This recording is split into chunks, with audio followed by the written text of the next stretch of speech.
Hi, this is Khalil Gulivala, host of the BIPOC Manager podcast. In today's episode, I'm really excited to have Rachael Lindberg with us, and she's going to talk about how accents and second language speakers are perceived. Now, Lindberg has an impressive academic career with her. She's a recent PhD graduate in applied linguistics from Concordia University in Montreal, Quebec, Concordia, where I'm an alma mater. She's a member of Concordia's Applied Linguistics Lab and a lecturer in Concordia's Education Department for the teaching of English as a second language. Bachelor of Education program. Now, her research interests include the social aspects of second language acquisition, particularly regarding French as a second language and accent bias in the workplace. Rachael, I'm so excited to have you here today. Thank you so much. I'm so excited to be here as well. Thank you. Amazing research. Rachel, what I love is that you've done all this research. People tend to be, tend to be a little harder on themselves when speaking a second language. With the result that they maybe underestimate their level of likability. Can you talk about this research idea and where it came from? Yeah, so as you said, I'm part of the Concordia Applied Linguistics Lab, and part of this research group, we get together, we have these lab meetings, and we discuss research. And during one of these meetings, we came across this research study that was done previously in 2018 by a researcher named Boothby, and they investigated this phenomenon that they called the liking gap. So I'm sure, we've all had this experience where maybe we walk away from a conversation after meeting someone for the first time, and we think to ourselves, oh, maybe that person didn't like me, I don't know. So like this is common that people, they often think about and worry about how others perceive them. But we saw this original study, they found that we tend to underestimate how much we're liked. So essentially there is this gap between how much we think someone likes us and how much they actually like us. And this is what those researchers term the liking gap. But this research only involved native English speakers, and we're applied linguists, so we're interested in second language learning. And so we wanted to know if this same phenomenon would occur between second language English speakers. Are they also susceptible to this liking gap? But more importantly, if they are, what are the consequences of this? Like, would it also predict their willingness to communicate with that person again? Okay. And also, since we're dealing with these second language speakers who are likely also maybe a bit insecure about their speaking skills in English, we wondered, would a similar gap emerge between how they think others perceive their speaking skills and how others actually perceive their speech? And then our third component, since this took place at Concordia in academic context, we also tested, whether these students would underestimate their ability to collaborate effectively during an academic task as well. So that's a bit about, where our study came from and how our idea developed. Amazing. I mean, that is so, I think fascinating is an understatement because there's so many elements to this, right? On one hand, it seems like, it's almost like a reflection. How are people perceiving themselves as being perceived by somebody else? But also you're talking about how efficient they're at a task, given if they're operating under the sense of being perceived a certain way, how efficient are they in task? What is it? I'm curious, what was that experimental setup like? Yeah, for our study, so we recruited 76 second language English speakers, and these were all like international students at Concordia, and we put two students together in a room. So these two students, they'd never met before, complete strangers, and we gave them a typical academic task. So basically asking them to discuss some questions together. So we left them alone in the room to do that for 10 minutes. And then after that conversation, that task, we gave them some questions to fill out about their perceptions of that conversation. So the first part of the questionnaire essentially just asked them to give their overall impression of their partner on these scales from 0 to 100. So essentially they had to rate like how much they liked their partner, how much they wanted to be friends with them, and like questions about their speech too. So like I liked how fluently they spoke, or I liked their pronunciation. And then also back to collaboration, like I liked how well the student collaborated with me. So that's their perceptions of their partner. But then the second part of the questionnaire also targeted the same questions, but asking them to estimate, what they think their partner thought of them. So again, on 100-point scale, so these would be statements like, I think my partner liked me, 0 to 100, or I think my partner liked how well I spoke, or I think my partner liked how well I collaborated with them. So between these two types of questions, that's how we were able to determine this gap. And then to determine the consequences, we also asked them how willing they would be to interact with that person again in the future. Let's say if they were, classmates. So these would be questions, again, on 100-point scale, asking them, like, how willing would you be to join this person or join with this person to do like a project or be part of like a study group? How likely would you be to ask this person for help? Or hang out with them outside of class, questions like this. So that's how we could determine, what are the consequences of this liking gap. So that's a bit about how our experiment kind of played out and what our procedure looked like. Amazing, because this is again tapping into it, right? It's not just about self-perception. I think of like, it was this guy called R.D. Lang, this scholar psychologist in the 60s. Idea is, it's like it's not just me looking at you, it's me thinking about how you're perceiving me. And the person acts based upon this image they have of the other person's image of themselves. Yeah, But I want exactly. to jump into Rachel. So tell me about, like your findings, like what did that look like? Yeah, so our big finding is that regardless of gender and regardless of the gender of the person they were talking to, the liking gap existed. So these second language English speakers experienced this liking gap. So meaning that they underestimated how much their partner liked them by, it was 14 points on average.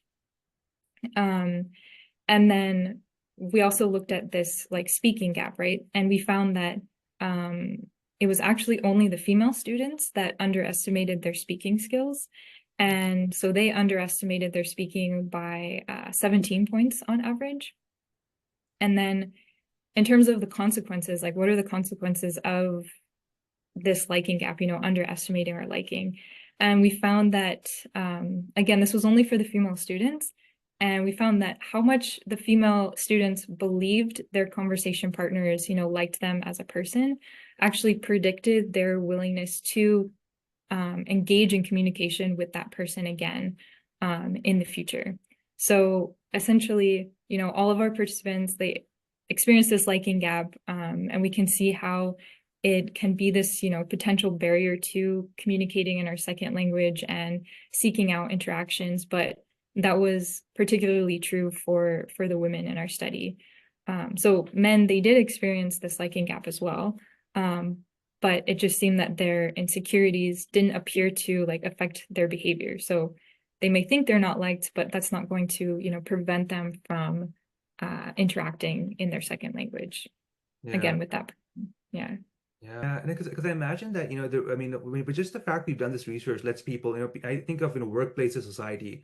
Let's, first of all, I imagine as a second language speaker, you're telling the person, actually, you know what, people like you a lot more than you think, so take that burden off of you, right? Exactly.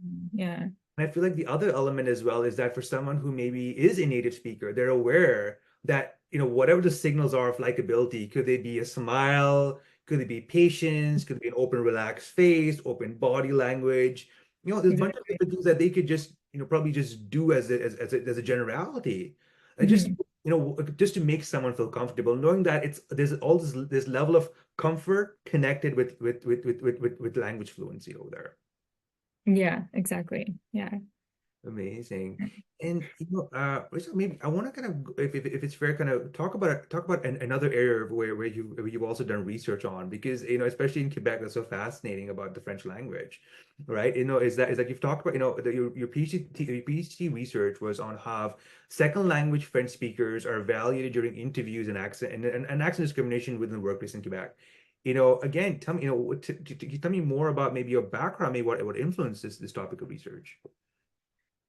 Yeah, so I guess it's a combination of a lot of things that inspired this research. So to give you a bit of a background about myself, I was born and raised in the US, so English is my first language, but I was always fascinated by the French language and French culture, and I started learning French in high school, and then I even have my bachelor in French undergrad. I studied abroad in France for a year and ended up as well working in France for a year.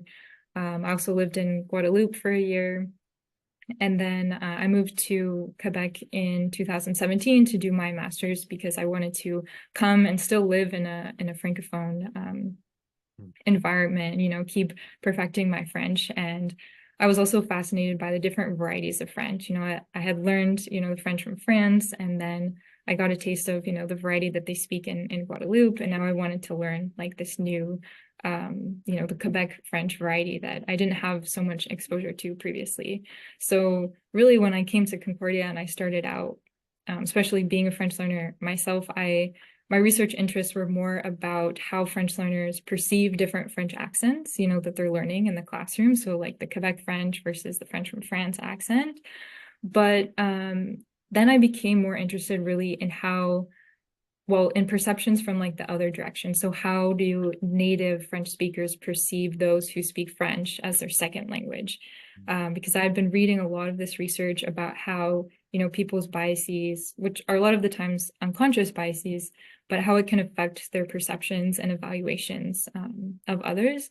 And also how based on certain cues, so like someone's appearance or even their name on a resume, for example, how that can trigger certain expectations about that person. Yeah. And I just thought that, well, this would be an important phenomenon to investigate in the Quebec context, because there's so many French learners here, you know, whether they're Anglophones from Quebec or immigrants or international students. And I think it's just important to understand, you know, the challenges they might face and how they feel being a linguistic minority in Quebec. And then the second part is, I mean, not just in Quebec, but, you know, all around the world, there are all these initiatives being done with EDI in terms of like mitigating various forms of discrimination.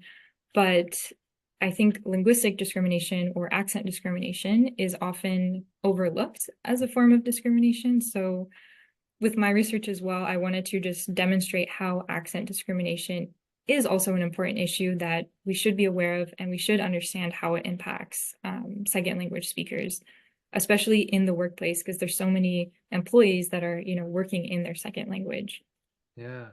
So yeah, that's how I got these ideas. And then so with those ideas in mind, my first study, I started by looking at how native Quebec French speakers who are HR experts, you know, how they evaluate resumes of different job applicants from different language backgrounds. So some who are native French speakers, some who are non-native French speakers, and how their these expectations that the interviewers have based on that candidate's resume information, like how that might affect their evaluations of that candidate during the job interview. So essentially here looking at the employer's perception of the job applicants. But then it's also important to look at the other perspective, you know, to consider what the second language speakers' perceptions are. You know, how do they experience this? So in my second study, I wanted to look at how employees in Quebec who speak French as a second language, how they think their speech is viewed by native Quebec French speakers. So again, it's kind of like that liking gap study, you know, looking at how they think they're perceived, and how they feel that they are discriminated against because of their accent. So looking at also how these perceived discrimination experiences impact them at work. So both, you know, emotionally and behaviorally, in terms of, for example, whether it prevents them from, you know, voicing their ideas or opinions during meetings at work, or avoiding interactions with colleagues, how it makes them feel, you know, like they don't belong in their workplace, you know, things like that. So yeah, that's a bit about how my studies kind of developed and what I started to look at. Amazing. You know, I love to unpack kind of both of those, you know, and what you said so far, I mean, it rings so much true, I mean, to myself and my friends as well. You know, I grew up in the Middle East, Indian background. I learned French in Quebec. And Mhm. I remember for the longest time just feeling this hesitation of being speaking in public, because if I speak, questions of intelligence, understanding.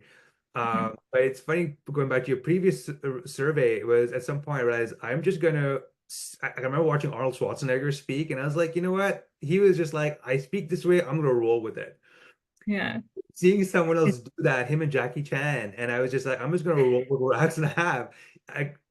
Put the grammar aside, Yeah, aside, and I managed to actually kind of get out of my own way, and I think do a lot more because I didn't care how it was perceived. And so maybe exactly. all your research all ties together. I keep hearing is Mhm. how self-perception affects the kind of agency you even think you have. All right. Yeah, exactly. And I felt that too, like personally, when I was learning French. I remember, being really hesitant to speak in French because I was worried, oh, they're going to tell I'm a non-native speaker, or I'm going to say something wrong, or my accent's going to be bad. And I remember just at a certain point, you just have to like not care how you're perceived and just like, speak. And I felt that was really a turning point for me. And my friends started getting a lot better because I was just, speaking more and more and just not caring what other people thought. And Yeah. yeah, I think it's important in language learning, but we all experience it, right? Yeah.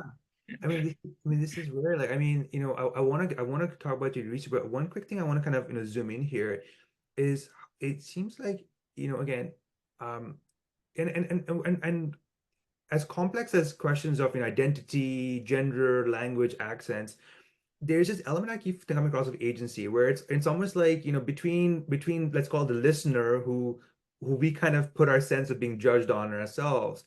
I feel like Mhm. there's an element where, as let's call it the speaker or the second language speaker, you've got to kind of just own your space and roll with it, right? Like almost Mhm. like you mentioned study, the men who just kind of roll with their likability did a lot more than the women Yeah. receptive.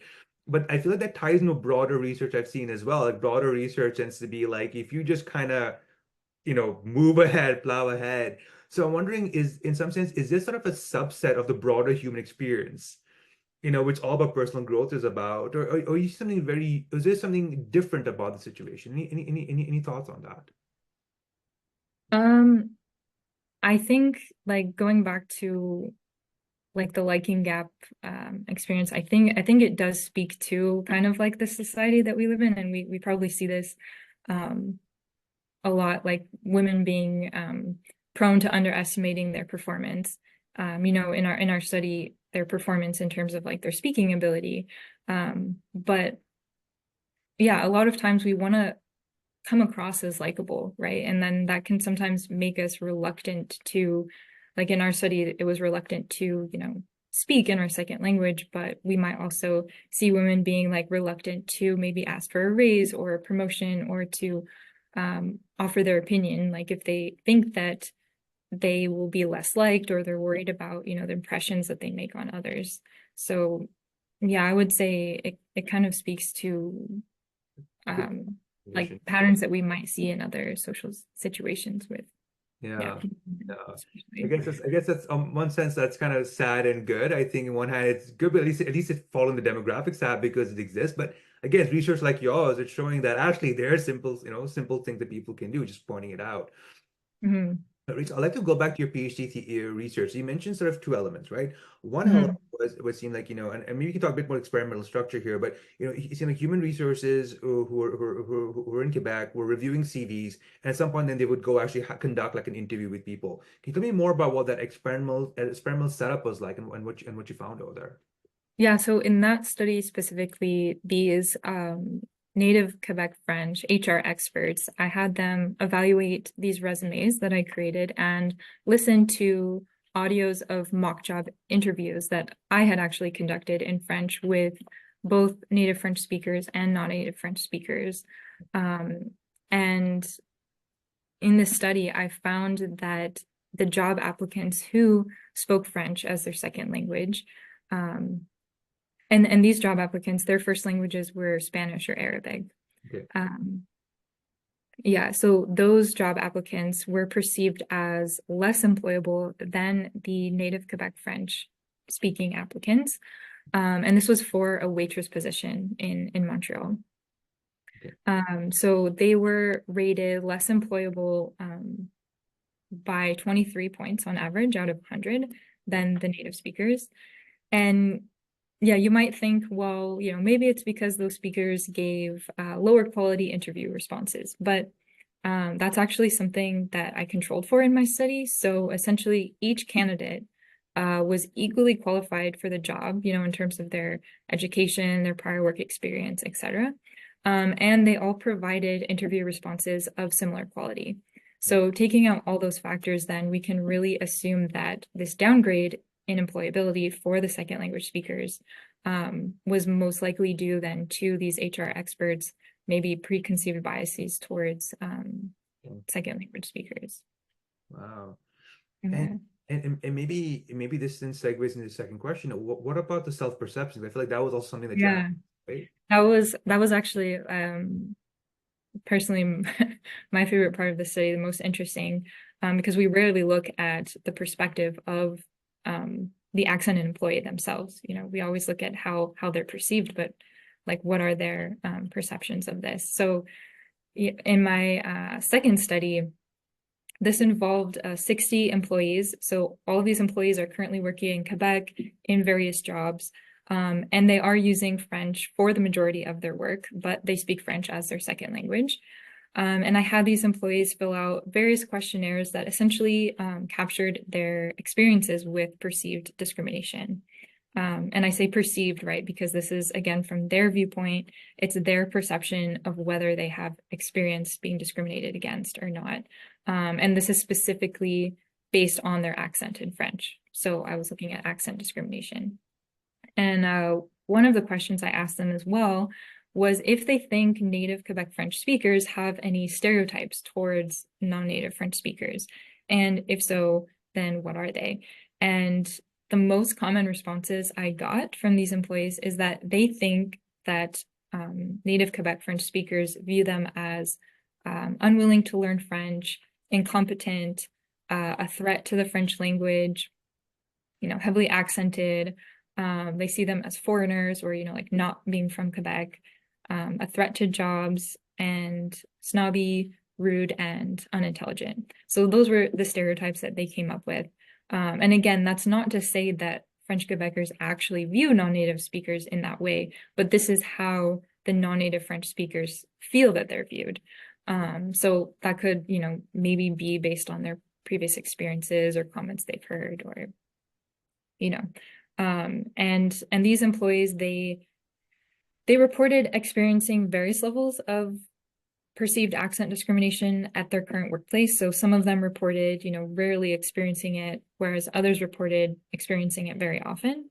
But I think the most important part, or the findings from the study, was the consequences of it. So if you do experience perceived discrimination, what are the potential emotional or behavioral consequences of it?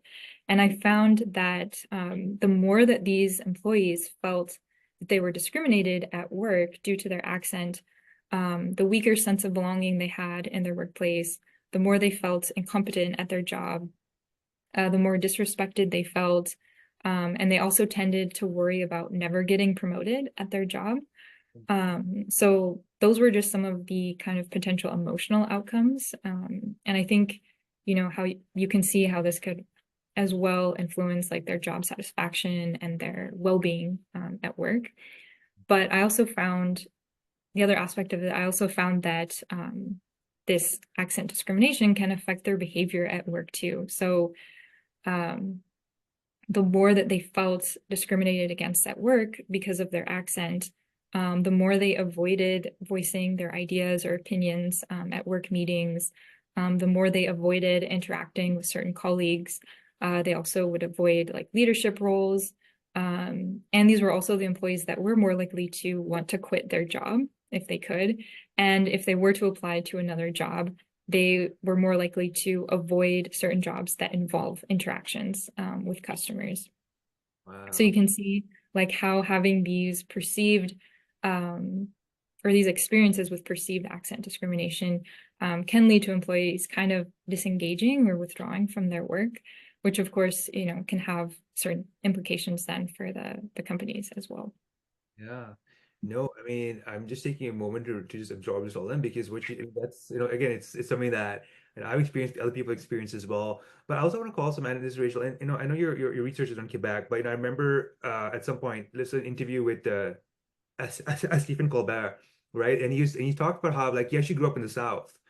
But when he Uh-huh. was TV, he learned like a more like a northern accent because he felt that, people from the South who spoke with a southern accent were not seen as very smart. And Hmm. even in Quebec, we have the accent of the Gaspésie, Chicoutimi, and there's all these different accents. So that accent question is, I was, and I've seen it's not just a question of like, second language speaker, but I feel like it's this accents as a whole, right? The city versus Yeah. all that stuff. And so this isn't just something that's a question of, sort of us and them, but really all the people within the province as well. Um, Exactly. And like I targeted only second language French speakers because that's what I was interested in. But of course, we see here through my study what stereotypes they think other people have of them. But, you know, as you mentioned too, like I'm sure there's stereotypes for people who have different regional accents, and then they might feel the same way as well, if they're aware of those stereotypes and they're aware that other people are judging them based on this accent that they have. So yeah, it definitely goes beyond second language accents, but yeah. yeah, and this is where, like, because I think part of what what I'm seeing here, and this is where it's Rachel. So you're there's an element where I'm where the question is there bias and prejudice? To some degree, there's everywhere, and everyone has it. We talk about unconscious bias, but what I keep think of is almost like key, and what could be the key takeaway from your, Rachel? So you have, and it's almost that like one thing I heard is when people have these perceptions, and we're not talking about what the perceptions are founded, we're talking about self perceptions of others. It can end up leading for them to almost go into this like a cul-de-sac, right? They just end this corner somewhere, they never get out of it. They're dissatisfied, they're not speaking up, job opportunities go down. Any recommendations, any kind of actionable points that would come out of your research or personal experience that you would give to someone to be able to maybe not go down this dead end, but actually, be a part of the broader workplace that they want to be a part of? Yeah, so I think there's two major takeaways, I guess, from both of my studies to address this. I mean, on the one hand, we see a lot of it coming from our self-perceptions, right? Especially in the liking gap study, we think we're not liked, but when actually we are. Um, so I think from the liking gap study, that's one of the takeaways is that a lot of times we think and we worry about how others perceive us, and that might make us hesitant to speak in our second language because we think, oh, maybe that person won't like my accent, or they won't like they might think my speech isn't good enough. But here with our research, we show that that's actually not the case, and people have more positive perceptions of us than we think they do, right? So on the one hand, we should keep in mind, if we speak with an accent, speaking in our second language, like we should not let these insecurities about what others might think of us, prevent us from engaging in and seeking out interactions, because these interactions are really beneficial for the development of our second language. The other part, though, is, a lot of these, in my dissertation study, these perceived discrimination experiences. I mean, I could talk about this for a long time. Like there's some people who actually experience like these overt forms of discrimination. I heard so many stories from participants explaining that, even when they're speaking perfect French at work, they've been made fun of, spoken down to. A lot of times people commenting on their accent or their pronunciation. Some people, like one participant I had, she worked as a cashier at a grocery store, and she was told by a customer to leave Quebec, go back to Ontario where she belongs, because people like her like ruin Quebec.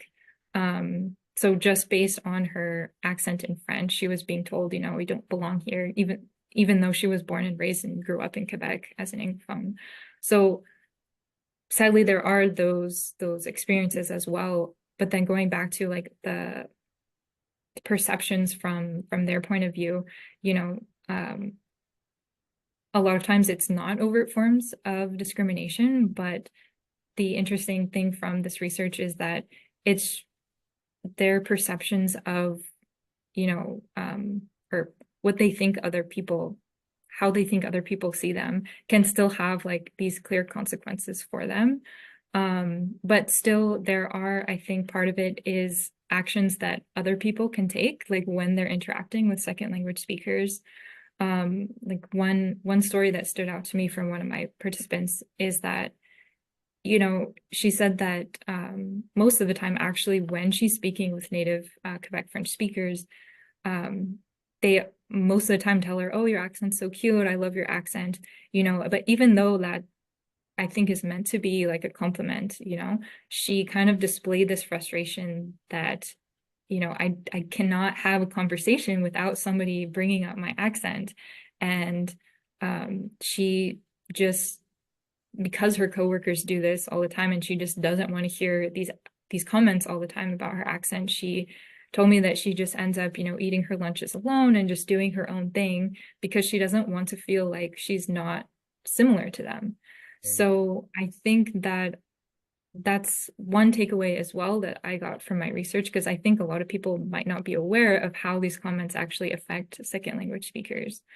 So I think that's one minor thing we can do as well. Like a simple first step is to just kind of correct these behaviors that can have these negative impacts on second language speakers. So just avoiding commenting on someone's accent, you know, whether it's negative or positive comment, just you know, why bring it up? They don't need to be reminded like during the conversation that they speak with an accent, and it really only discourages them from speaking French. And it kind of, you know, others them in a sense, makes them feel like they're different or that they don't belong.